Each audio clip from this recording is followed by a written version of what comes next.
Bismillahirrahmanirrahim. Alhamdulillah wassalatu wassalamu ala Rasulillah wa ala alihi wa sahbihi wa mawalah wa la hawla wa la quwata illa billahi wa ba'du. Alhamdulillah, segala puja dan puji hanya milik Allah subhanahu wa ta'ala. Salawat dan juga salam kita hadiahkan kepada Rasul kita Nabi besar Muhammad sallallahu alaihi wa ala alihi wasallam. Ma'asyiral muslimat yang dimuliakan Allah subhanahu wa ta'ala, alhamdulillah kita bisa kembali duduk di Masjid Nidaul Ilmi, dan kajian di pagi hari ini kita akan membahas satu tema tentang satu ayat dalam Quran. Kalau dibaca setiap selesai solat wajib, maka akan memiliki faedah yang sangat-sangat besar bagi kehidupan kita. Ayat apa itu? Disebutkan dalam sebuah hadis yang dikeluarkan oleh Imam At-Tabrani dalam Al-Kabir, dan yang lainnya dari hadis Abi Umamah radhiyallahu anhu.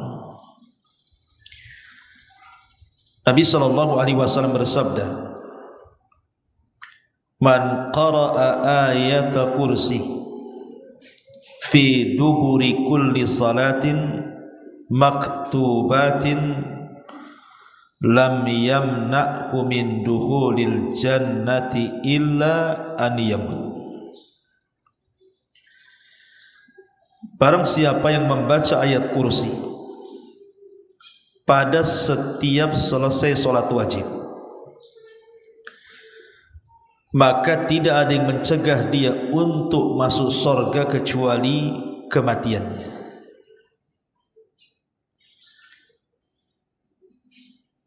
Di sini Nabi sallallahu alaihi wasallam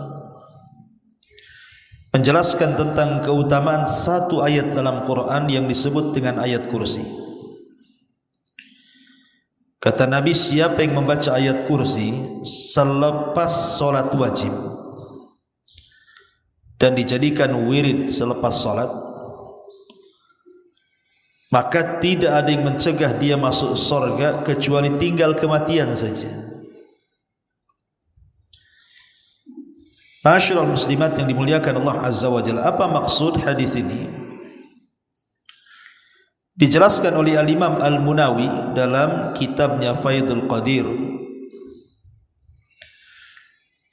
Beliau mengatakan maksudnya adalah tidak ada yang mencegah dia masuk surga kecuali kematian, yakni lam yabqa min syara'iti dukhulil jannati illa al-maut wa ka'annal mauta yamna'u. Maksudnya tidak ada syarat-syarat lain yang menyebabkan orang ini masuk surga kecuali hanya kematian saja. Seolah-olah kematian itulah yang menghalangi dia masuk ke dalam surga. Artinya kalau seandainya dia meninggal, berarti sudah tidak ada syarat-syarat lain kecuali dia akan masuk surga. Dan perkataan Al-Imam Al-Munawi ini dikuatkan juga oleh Al-Imam As-San'ani dalam kitabnya Subulus Salam. Kata beliau, maksudnya lam yamna'hu min dukhulil jannah illa al-maut. Beliau mengatakan huwa ala hadfi mudhaf, ay lam yamna'hu illa adamu mautihi. Maksudnya di sini ada kalimat yang dibuang seolah-olah Rasul ingin mengatakan tidak ada yang mencegah dia kecuali karena tidak adanya kematian.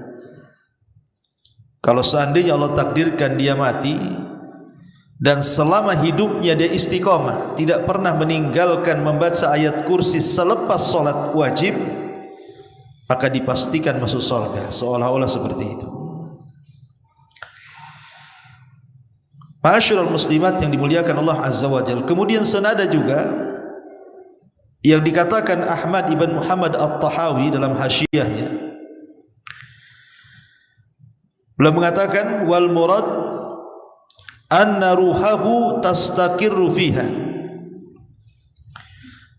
awil murad bid-dukhuli at-tana'um, yakni annahu bimujarradi mautihi wasala ila tana'umihi bina'imil jannati fa innal qabra imma rawdatun min riyadil jannah wa imma hufratun min hufarin nar. Maksudnya orang yang senantiasa menjaga membaca ayat kursi selepas solat wajib, maka ruhnya akan diberikan kenikmatan di dalam kuburnya.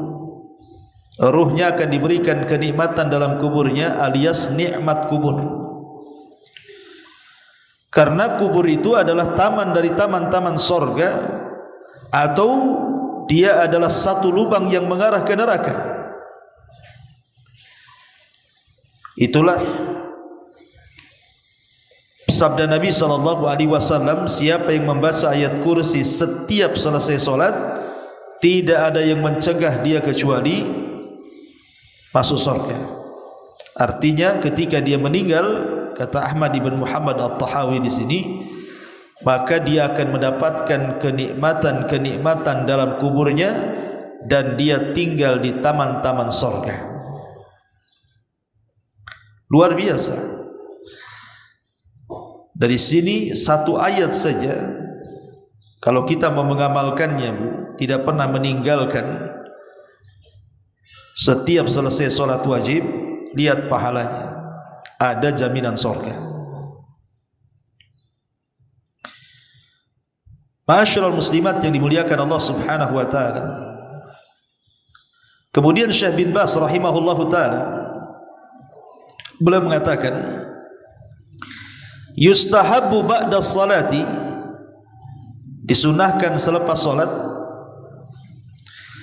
ba'da tasbih wa tahlil, setelah membaca tasbih dan tahlil,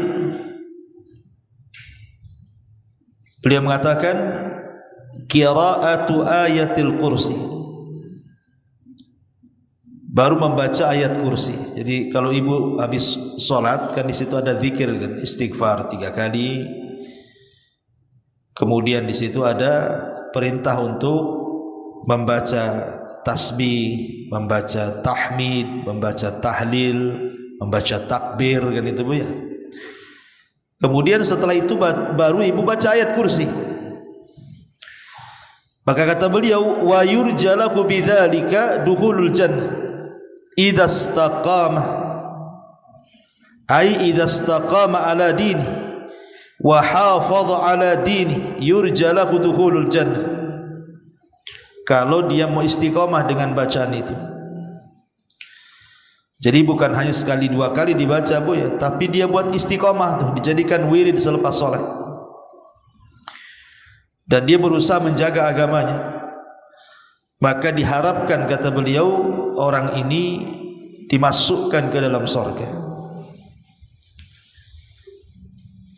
Ma'asyiral muslimat yang dimuliakan Allah Subhanahu wa taala. Sebab kalau kita melihat keutamaan ayat kursi secara umum, bukan hanya sekedar orang membaca selepas salat wajib, ya. Disebutkan dalam sebuah hadis, Nabi SAW mengatakan, idza awaita ila firashika faqra ayatal kursi falan yazala alayka minallahi hafidun wa la yaqrabuka syaitanun hatta tusbiha. Kata Nabi SAW, apabila kalian beranjak ke tempat pembaringannya, maksudnya hendak tidur, maka bacalah ayat kursi. Karena siapa yang sebelum tidur membaca ayat kursi, kata Rasul, maka Allah akan senantiasa menjaganya, dan tidak ada satupun syaitan yang akan mendekati dia sampai datang waktu subuh. Lihat bagaimana keutamaan satu ayat ini. Kalau ibu baca sebelum tidur, maka ibu akan berada pada penjagaan Allah. Karena malam itu, Bu, malam itu sesuatu yang membahayakan bagi setiap muslim itu. Karena kekuatan syaitan di malam hari itu menguat. Makanya kenapa kita disuruh berlindung kepada malam hari. Allah Subhanahu wa taala mengatakan min syarri ghasiqin idza waqab. Berlindung dari setiap ghasiq. Ghasiq itu artinya malam hari apabila menutup.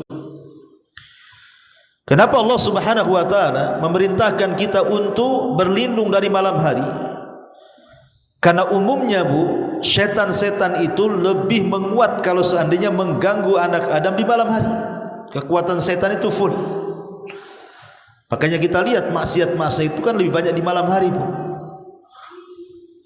Orang yang berzina lebih banyak di malam hari. Orang yang berjudi lebih banyak di malam hari. Orang yang mabuk lebih banyak di malam hari. Orang yang maling merampok lebih banyak di malam hari. Bahkan praktik-praktik sihir, kemudian juga kuman-kuman yang membawa penyakit, bakteri-bakteri yang membahayakan, kemudian binatang-binatang berbisa dan yang semacamnya, itu muncul di malam hari itu. Makanya kenapa kita berlindung di malam hari ini dari kegelapan, karena memang banyak kejahatan. Tetapi orang yang kemudian membaca ayat kursi sebelum tidurnya, maka dia akan diberikan penjagaan. Bahkan syaitan pun tidak akan dekat dia. Sampai kapan? Hatta tusbiha, sampai waktu subuh, sampai pagi lagi. Dijaga oleh Allah Subhanahu wa taala. Dan ini keistimewaan ketika kita dijaga oleh Allah Azza wa Jalla dalam tidur kita, sehingga kita tidak mungkin disakiti siapapun. Tidak orang hasad apabila hasad, tidak orang dengki apabila dengki, tidak ada orang yang menyihir apabila menyihir, dan begitu seterusnya. Karena di sini Rasul katakan falan yazal alaika minallahi hafizun wa la yaqrabuka syaitanun hatta yusbiha. Akan senantiasa dapat penjagaan dari Allah. Dan kalau Allah sudah jaga, Bu, tidak ada manusia yang bisa mengganggunya. Kalau Allah sudah menjaganya, tidak ada binatang yang akan mendekatinya. Kalau Allah sudah menjaganya, tidak ada setan, bahkan iblis sekalipun mampu menggodanya. Maka di sini Allah mengatakan wala yaqrabuka syaitanun hatta tusbiha. Tidak ada satu setan pun, baik setan manusia atau setan kalangan jin, mampu untuk menyakitinya.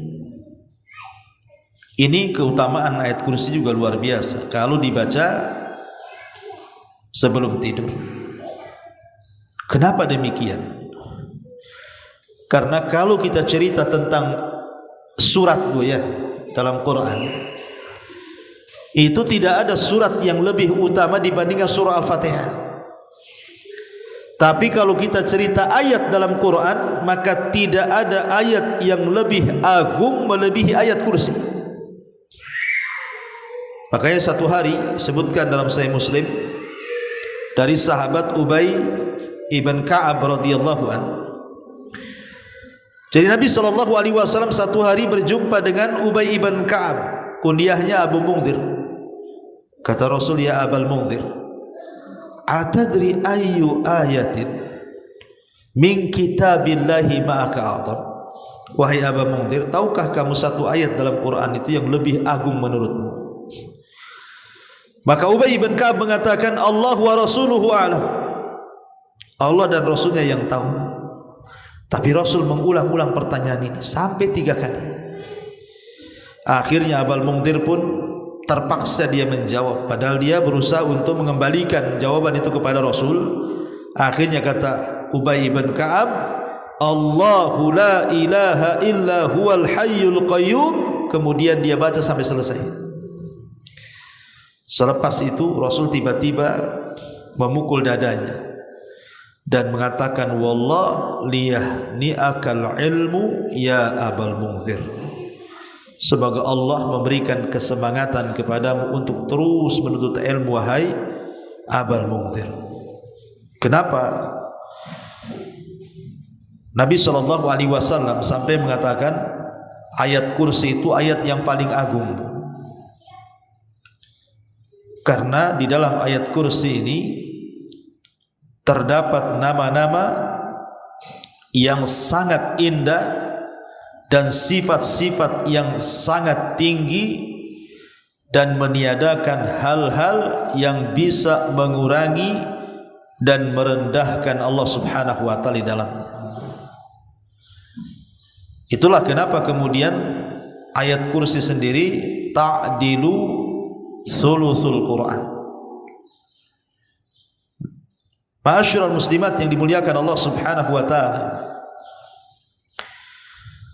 setelah kita tahu bahwa ayat ini begitu tingginya, sampai-sampai dalam sebuah hadis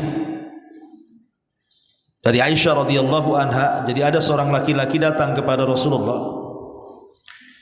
Dia mengeluhkan di rumahnya itu seolah-olah hilang berkahnya.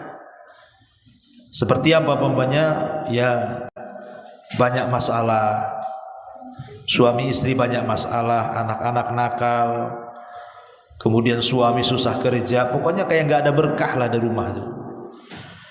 Jadi ada orang ini datang kepada Nabi mengadukan di rumahnya hilang berkahnya. Maka kata Nabi SAW, aina anta min ayatil kursi, dari mana engkau dengan ayat kursi? Apakah kau sudah suka baca ayat kursi di rumahmu? Maka orang inilah tidak. Maka Aisyah mengatakan, ma talaita ala ta'amin wala idamin illa anmallahu barakata dzalika ta'am wal idam. Tidaklah kau baca ayat kursi itu pada makanan dan lauk pauk, kecuali akan menambah berkah pada makanan dan lauk paukmu itu. Intinya bahwa ayat ini penuh dengan berkah, karena Nabi SAW dengan tegas mengatakan kepada kita, barang siapa yang membaca ayat kursi pada setiap solat yang diwajibkan, maka tidak ada yang mencegah dia masuk surga kecuali kematian. Hadis ini saja sudah cukup sebenarnya menjelaskan betapa tingginya, betapa mulianya kedudukan ayat kursi itu pada setiap muslim apabila mau istiqomah dibaca selepas solat sajalah ibu. Selepas solat jadilah, itu sudah bagus, itu bisa menjamin kehidupan kita. Lah kita kan tujuan hidup kita masuk surga, Bu. Apa tujuan kita ini? Ibu datang ke pengajian jauh-jauh dari rumah, panas-panas, ibu solat 5 waktu, kadang-kadang qiyamul lail, malam-malam bangun, untuk apa coba kan? Supaya kita ini dapat surga, itu saja tujuan kita hidup ini. Karena seorang mukmin tidak mungkin kenyang melakukan amal soleh kecuali akhir tujuannya surga. Lah salah satu amalan yang memudahkan kita masuk surga itu hanya salah satunya adalah membaca ayat kursi selepas solat, dan itu ringan. Karena ayat kursi itu kan tidak panjang, sebentar saja duduk, tidak sampai beberapa detik saja sudah selesai membaca ayat kursi ini. Apalagi kalau seandainya ayat ini ibu selalu membacanya. Lihat dalam sebuah hadis ketika Abu Hurairah radhiyallahu anhu ditugasi Rasul untuk menjaga pembendaharaan zakat fitrah di bulan Ramadan. Tiba-tiba malam itu dikejutkan dengan pencuri. Jadi ada yang mencuri beberapa gandum dari Baitul Mal yang dijaga Abu Hurairah. Dikejar sama Abu Hurairah, kemudian ditangkap.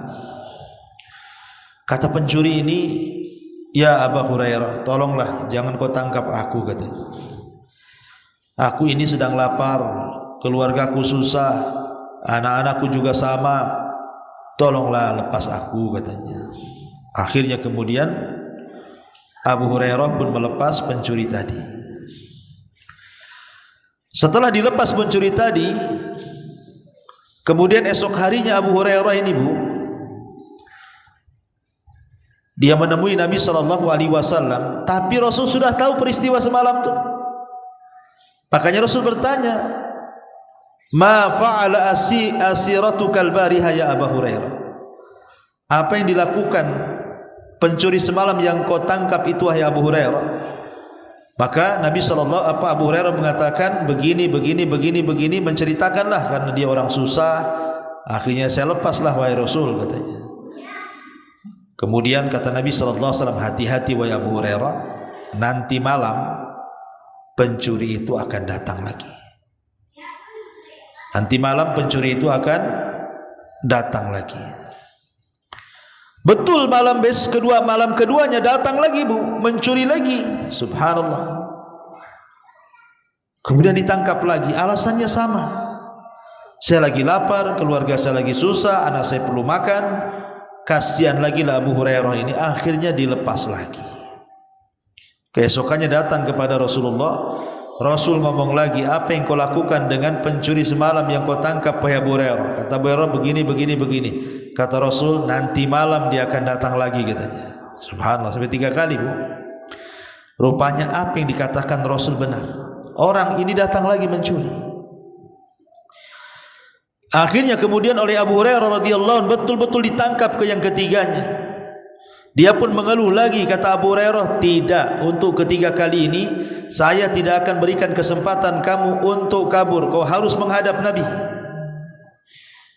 Maka kata orang ini yang mencuri mengatakan, Abu Hurairah, bagaimana kalau seandainya da'ni u'allimuka kalimatin yanfa'ukallahu biha, maukah ku ajarkan beberapa kalimat yang dengan kalimat itu semoga Allah memberikan manfaat kepadamu, tapi tolong lepaskan aku, katanya. Qultu, kata Abu Hurairah, mahia, apa itu kalimat itu yang kau maksud? Qala, maka sang pencuri mengatakan, ya Abu Hurairah, idza awaita ila firashika faqra ayatal kursi Allahu la ilaha illa huwal hayyul qayyum, sampai selesai. Fa innaka lan yazala alayka minallahi hafidhun wa la yaqrabuka syaitanun hatta tusbiha. Kemudian kata pencuri ini, wahai Abu Hurairah, kalau engkau menginjak pembaringanmu, kau tidak tidur, bacalah ayat kursi Allahu la ilaha illa huwal hayyul qayyum sampai selesai. Karena kalau engkau membacanya, engkau akan senantiasa menjaga, engkau akan senantiasa mendapat penjagaan Allah, dan tidak ada setan yang akan mengganggumu sampai pagi. Kata Abu Hurairah, fa khalaitu sabilah, aku pun lepas lagi ketiga kalinya. Falamma asbahtu, ketika di pagi hari berjumpa dengan Rasul bertanya lagi, ma fa'ala bi asirikal bariha, dengan tawananmu semalam wahai Abu Hurairah. Kata Abu Hurairah, begini. Masalahnya yang ketiga ini wahai Rasul, yang mengajarkan aku, siapa yang membaca ayat kursi akan dijaga Allah, siapa yang membaca ayat kursi tidak akan diganggu setan, maka aku lepaslah dia. Maka kata Nabi SAW, tahukah wahai Abu Hurairah, siapa pencuri yang kau tangkap sampai 3 kali berturut-turut itu? Kata Abu Hurairah, Allah wa Rasulullah alam, Allah dan Rasulnya yang tahu. Maka Rasul mengatakan, dzaka syaitan, itulah syaitan yang menjelma sebagai pencuri, sadaqaka wa huwa kadzub, untuk masalah ini dia benar, tapi dia itu pendusta sebenarnya. Jadi yang mengajarkan ayat kursi kepada Abu Hurairah supaya tidak didekati setan itu adalah setan sendiri. Jadi setan ini membuka rahasianya sendiri. Seolah-olah setan mengatakan, kalau seandainya kau enggak mau didekat-dekati dengan aku, kata setan, baca ini, aku enggak akan dekat. Seolah mengatakan seperti itu. Makanya dari sini kita tahu bahwa ayat kursi ini ayat yang sangat agung sekali, Di dunia kalau kita dibaca, kalau membacanya kita akan mendapatkan berkah dan berbagai macam manfaat, di antaranya terhindar dari syaitan. Dan kalau kita membaca setiap solat, selepas solat maksudnya, maka Allah Subhanahu wa ta'ala akan memberikan kematian yang berkah, karena ada jaminan. Kata Nabi SAW, siapa yang membaca ayat kursi setiap selesai solat wajib, maka tidak ada yang mencegah dia masuk surga kecuali kematian saja. Maka saya anjurkan Bu, jangan tinggalkan ayat kursi ini untuk dibaca selepas solat. Ma'asyiral muslimat yang dimuliakan Allah Subhanahu wa ta'ala, karena kalau kita sedikit jelaskan ya, di permulaan ayat kursi itu kan Allah memulai dengan kalimat tauhid, Allahu la ilaha illa huwa. Tidak ada sesembahan yang Allah, tidak ada sesembahan yang berhak disembah kecuali Dia. Permulaan surat saja kita sudah memulai dengan tauhid. Kemudian setelah itu Allah Subhanahu wa ta'ala menjelaskan tentang sifat-sifat penting pada dirinya. Al-Hayy, bahwa Dia zat yang maha hidup. Al-Qayyum, bahwa semua makhluk bergantung kepada Allah. Kemudian juga dinafikan kepada Allah itu sinatun wala naum. Allah tidak mungkin ngantuk apalagi tidur. Man dzalladzi yashfa'u indahu illa bi'idnih. Ditetapkan syafaat, tidak ada yang mampu memberikan syafaat kecuali dengan izin Allah. Ya'lamu ma baina aydihim. Allah mengetahui segala sesuatu. Segala sesuatu Allah tahu. Ma baina aydihim wa ma khalfahum. Bahkan wasi'a kursiyyuhus samawati wal ardh. Allah itu punya kursi yang luasnya selangit dan sebumi. Wala ya'udhuhu hifdhuhuma, dan tidak ada yang melemahkan Allah untuk menjaga keduanya. Wa huwal aliyyul azim, dan Dia zat yang maha tinggi lagi maha agung. Jadi makna-makna ayat kursi ini kalau kita kupas, seolah-olah jawaban bagi orang yang bertanya siapa Tuhan kita, maka jawabannya ada di ayat kursi itu. Kalau orang bertanya siapa Tuhan kita, jawablah dengan ayat kursi. Itulah Tuhan kita. Wallahu a'lam bishawab. Inilah diantara faedah satu ayat yang kalau kita baca setiap solat wajib, maka lihat barakahnya. Ada jaminan masuk surga dan tidak menghalangi orang ini masuk surga kecuali kematiannya. Taib, sampai di sini. Silakan kalau ada yang mau bertanya sebelum kita tutup.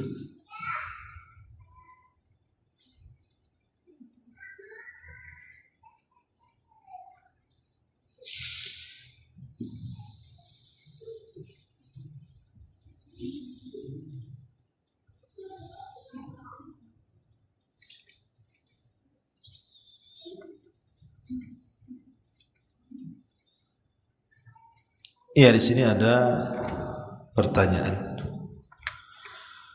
Afwan Ustaz, bagaimana jika salat sunnah tidak membaca surat setelah membaca Al-Fatihah, langsung ruku, apakah salatnya sah? Ya. Karena membaca surat itu sunnah hukumnya. Tapi membaca Fatihah itu rukun, tidak boleh ditinggalkan. Kalau ibu dalam salat membaca surah Al-Baqarah, Al-Imran, An-Nisa, Al-Maidah sampai ke An-Nas, tapi tidak baca surah Al-Fatihah, Bu, batal solatnya walaupun satu Quran dibaca. Tapi kalau ibu baca surat Al-Fatihah, tidak ada satu surat pun ibu baca, sah solatnya. Ya, tapi ibu meninggalkan sunnah. Tapi pertanyaannya sah dan tidaknya sah saja karena ibu baca surah Al-Fatihah. Kemudian pertanyaan kedua, setelah sholat fardu kita beristighfar, berzikir, lalu kita membaca doa yang kita hafal dan dicampur dengan doa yang kita panjatkan dengan bahasa kita sendiri sesuai hajat kita. Apakah hal itu dibolehkan? Iya. Selesai sholat fardu itu sebaiknya ibu jangan sibukkan dengan doa yang kita panjatkan. Ibu jangan berdoa dengan doa masalah ibu, tapi sibukkan dengan wirid. Jadi Bu ya, kalau habis sholat wajib, di situ kan ada doa-doa wirid Bu. Baca istighfar 3 kali, kemudian membaca tasbih 33 kali, takbir 33 kali, tahmid 33 kali, kemudian digenapkan dengan la ilaha illallah 1 kali. Kemudian di sana juga banyak doa-doa yang diajarkan, Allahumma antas salam, mikas salam, tabarakta ya dzal jalali wal ikram, ataupun Allahumma la mani alima a'taita wa la mu'ti lima mana'ta wa la yanfa'u dzal jaddi minkal jadd. Atau juga doa yang diajarkan kepada Abu Bakar, Allahumma inna na'udzubika an nusyrika bika wa nahnu na'lam wa na'udzubika bima lam na'lam. Kemudian selepas itu baca ayat kursi, baca muawwidzatain. Ini kan banyak Bu. Ya, zikir-zikir itu kan banyak sekali yang diajarkan. Ibu fokus dengan zikir itu dulu. Kalau sudah selesai wirid salat, kalau memang di situ ada salat sunnah ba'diyah, maka ibu salat sunnah ba'diyah dulu.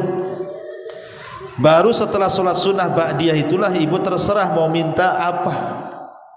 Angkat kedua tangan tinggi-tinggi, dimulai dengan pujian kepada Allah, kemudian bersalawat kepada Rasulullah, kemudian jangan lupa membaca doa Rinun, ya, Nabi Nun, Nabi Yunus, la ilaha illa anta subhanaka inni kuntu minadh dhalimin. Kemudian ibu hadapkan ke kiblat, angkat tangan tinggi-tinggi, mintalah di situ. Jadi kalau ibu harus bedakan mana doa ibadah, mana doa masalah. Kalau berkaitan dengan doa masalah, ya dipanjatkan ketika zikir selepas sholat, itu disebut doa ibadah, bukan kan yang dibaca itu saja, rutinitas saja. Kalau ibu memanjatkan doa dengan bahasa ibu sendiri, karena ibu punya hajat, sebaiknya dilakukan selepas sholat sunnah. Karena selepas sholat wajib itu ada anjuran membaca wirid. Selesaikan dulu wiridnya. Wallahu a'lam.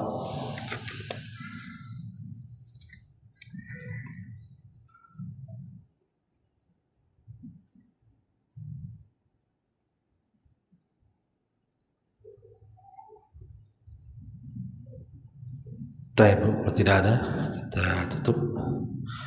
Subhanakallahumma bihamdika asyhadu an la ilaha illa anta astaghfiruka wa atubu ilaik. Allahu ta'ala a'lam. Assalamualaikum warahmatullahi wabarakatuh. Intinya bahwa tolong berakhlak kepada Allah. Membahas tafsir dari surah Al-Imran. Lahirlah Imam Muslim, Abi Dawud, Tirmidzi, Ibnu Hibban. Jadi ketika Yunus alaihi salatu wassalam terkena undian itu,